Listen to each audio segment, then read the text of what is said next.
My name's Andy Ashworth. This is a recording of a video presentation that I gave to a conference in Paris on the 12th of April 2019 to express work done with Mr. Philip Dutton, my colleague, on looking at what's going on in stress and trauma from a neurobiological point of view, and to describe interventions that we have devised which are beneficial to patients, so they report, and are credible in terms of this model. This model also expresses how many current interventions work. When we look at the brain, there are various therapies that are available. And most therapeutic models believe that theirs is the best. So let's have a look and see from a model point of view which therapy is best. One of the earliest and first types of therapy is talking. It's quite common, it goes on, and people do feel better for talking. Cognitive and behavioural therapy, combined as CBT, has been seen to be very effective. It's got a lot of evidence, and with it, it's got a lot of support. Bilateral stimulation has been helpful, from the basic going for a walk or a run, or to actually tapping therapy. And then there are various gaze therapies, the leading one of which is, of course, EMDR, eye movement desensitization reprocessing. So how do these things work? Well, let's look first of all at the memory. Memory is split into working memory, long-term memory, and emotional memory. We know that anatomically the working memory is kept in the cerebellum and the contralateral hippocampus. The emotional memory is kept in the amygdala, or at least it's controlled from the amygdala. Actually, we're not quite sure where it's actually held.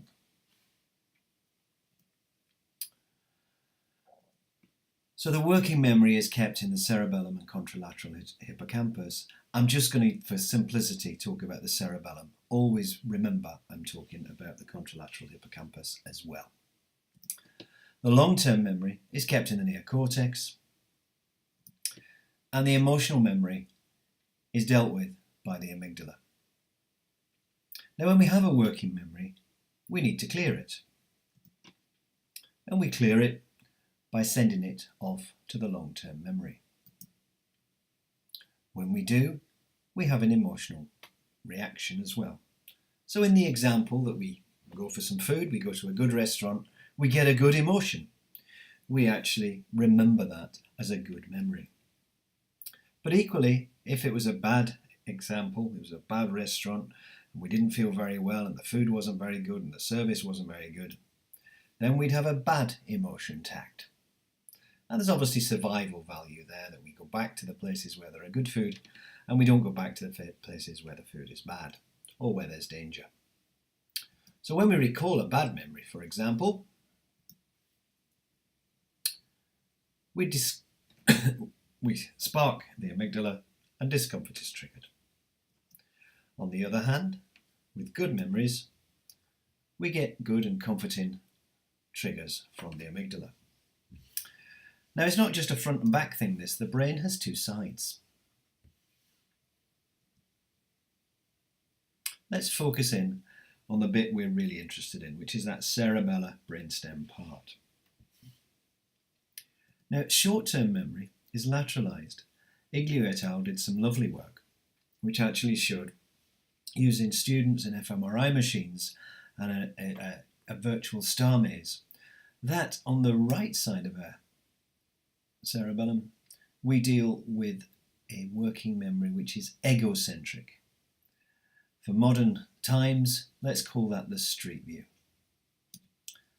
And the left side deals with an allocentric memory, which we're going to call a map view. And don't forget the contralateral hippocampus is also affected. It's part of the working memory. Now, it's pretty obvious that consistent data is going to use less memory.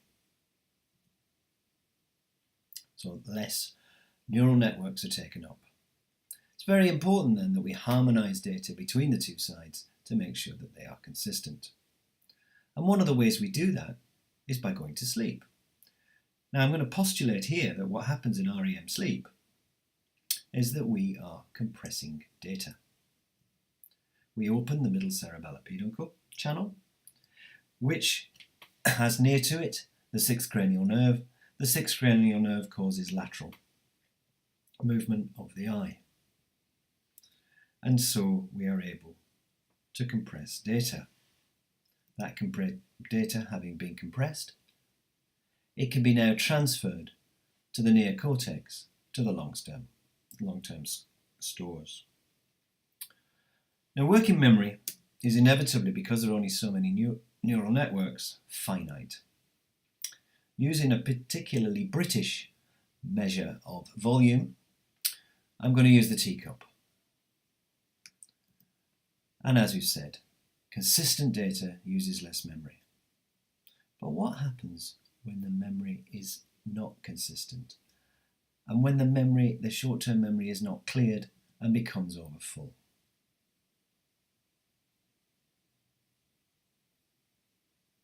We get stressed. We can't deal with that memory, we can't get rid of that memory. It actually fills up. And we feel like that. We actually get a tremendous feeling of really can't do anything. It's like having a full desktop on your computer. So what can we do? Well, there are various things that people do. We can go for a walk.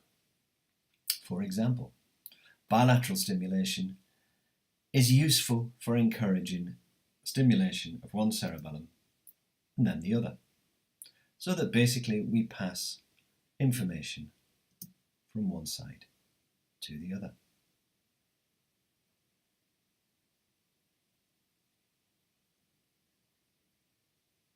Now, Philip Dutton and I have combined this with bilateral stimulation, with gaze. So first of all, we set up a gaze. We work out which is the better gaze. We do that by using a cerebellum mechanism based on where we get the best balance. We get where we've got a left and a right connection. We're going to be more stable if we stand on one leg doing something different with the left and the right. If we gaze one way or the other. Try it. Stand on one leg, gaze to one side, then gaze to the other side. Work out which is your dominant sixth cranial nerve. If we then, holding the gaze, start tapping, we have a tapping exercise that we use based on fMRI data, which actually shows that tapping stimulates the surface of the cerebellum. And we can reduce the stress. And that's actually a very useful technique we presented before to show that people have actually been able to cope much, much better. It's been particularly useful, for example, in the example of call centres. So that's stress. What about trauma? Well, when we get trauma, we get sudden, massive, inconsistent memories. I'm going to use the example here, a theoretical example of the Eiffel Tower being blown up. It wasn't blown up, but this is given in Paris, and therefore it's the iconic centre of Paris. So we get this sudden, massive, inconsistent memory. We can't get rid of it, so what do? Well, we just dump it. We dump it into a long-term memory. And as we do, we trigger the amygdala. So the amygdala knows that when we go there, when we think about it, we actually trigger that memory.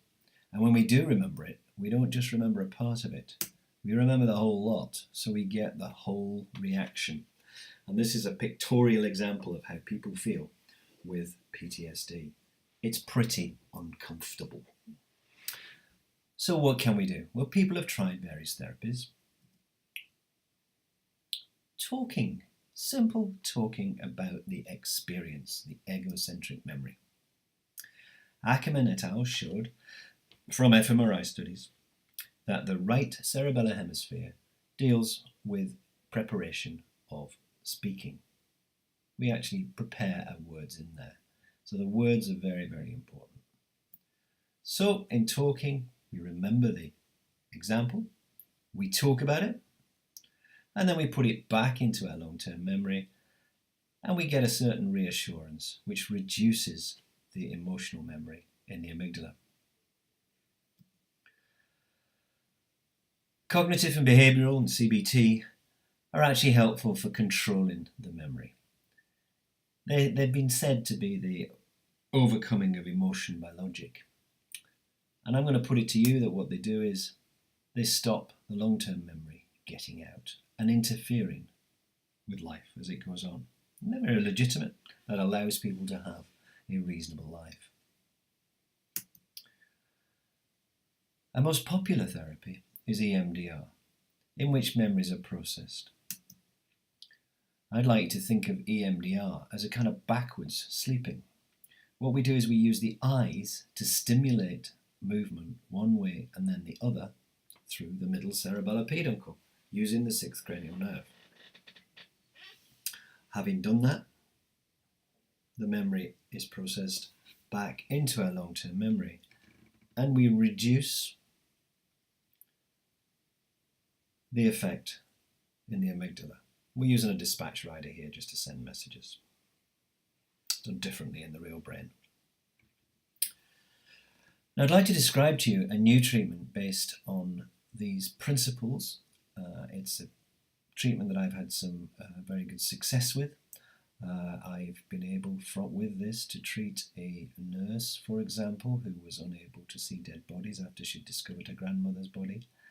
A woman with a fear of needles, which was a traumatic fear, spider fear, flight fear. All sorts of fears have been dealt with by this.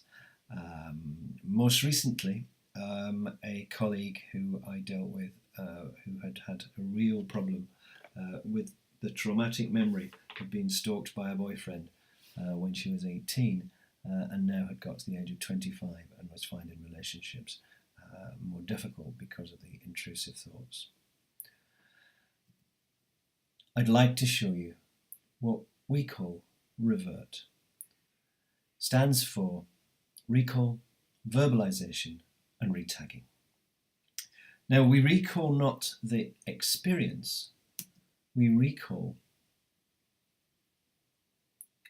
the place first. But we do it after we've set up what amounts to the Da Vinci gaze, the dominant sixth cranial nerve.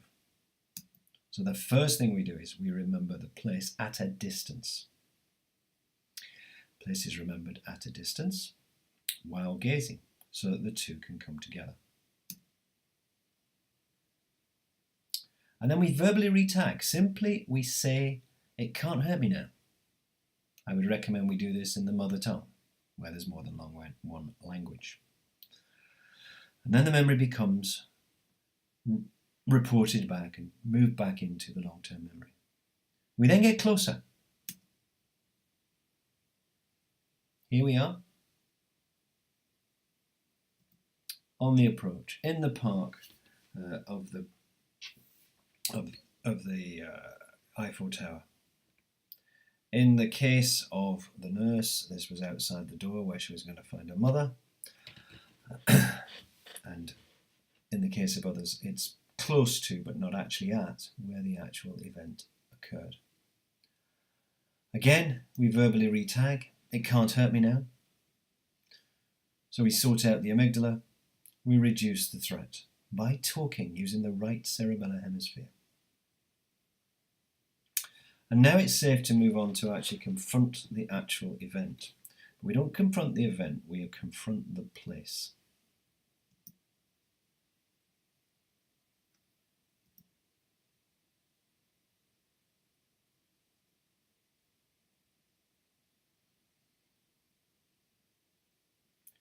Having confronted the place, inevitably we remember what happened, we then retag. It can't hurt me now. I'm safe now. And we're then able to move on. So let's look at what we've said. Stress is one form of anxious disease, if you like. Trauma is another. From a neurobiological point of view, stress is about having an overfull working memory. Trauma on this model is about overwhelming memories being dumped in long-term stores. And for both these treatments, there are interventions. There's cognitive and behavioural therapy, CBT. There's talking. There's bilateral stimulation. And there are gaze therapies, including EMDR. Which is best? Well, it doesn't really matter. Because as you can see from the different places that these things work, all interventions are compatible with each other. We don't need to have a fight about this. We can actually give patients whatever treatments we have the access to. Thank you for listening. This will now be available on the internet so that people can watch it again.